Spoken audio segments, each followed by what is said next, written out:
Thanks for your time My today, pleasure. Julie. I am such a fan of the EFF. And I wondered if you could just briefly tell us, for the viewers who possibly don't know about the organisation, what's your remit and what's the kind of work that you do? So EFF as an organization does all kinds of digital civil liberties work. We kind of make sure that the rights that you have in the analog world follow you when you go online. I personally work in the space of intellectual property laws, so copyright, patents, and trademarks. Right. And it just appears that we're sort of in a huge transition at the moment, right? With technology taking these huge leaps ahead, things happening that never happened years ago, and precedents being broken, and a lot of people and governments going into a lot of fear, and the mega upload case is obviously one issue. I also followed very closely fellow Aussie Julian Assange with WikiLeaks. I just think it's shocking what's happened.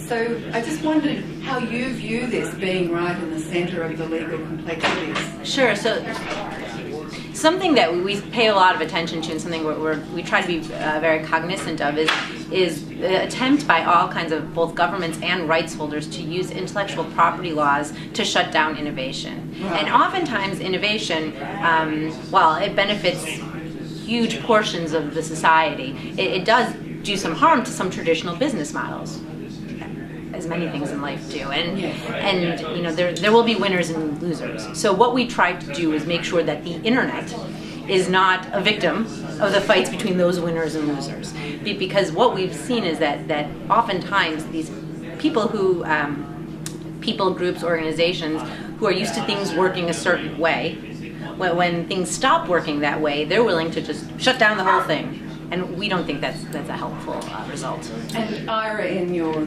talk previously, did say that the government had used mafia techniques on mega upload. It's almost like a primeval sort of instinct that's coming out of these fear-based organisations and governments.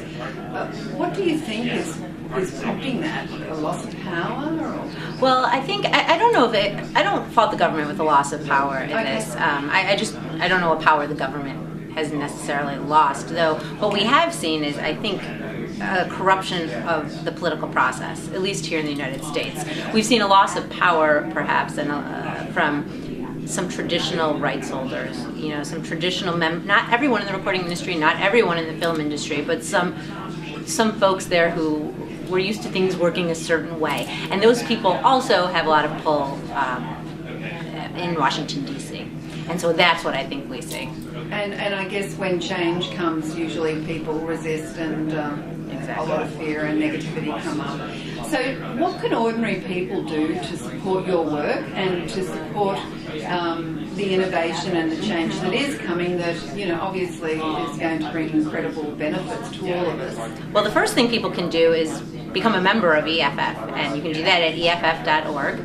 There are lots of other organizations too who do a lot of great work on these fronts, and I think it's important to pay attention and to become involved and to follow what's going on. What we saw when during the SOPA and PIPA debates in January, when those laws kind of collapsed upon themselves, they didn't do that just because organizations like mine worked really hard. They did that because millions, tens of millions of individuals got involved.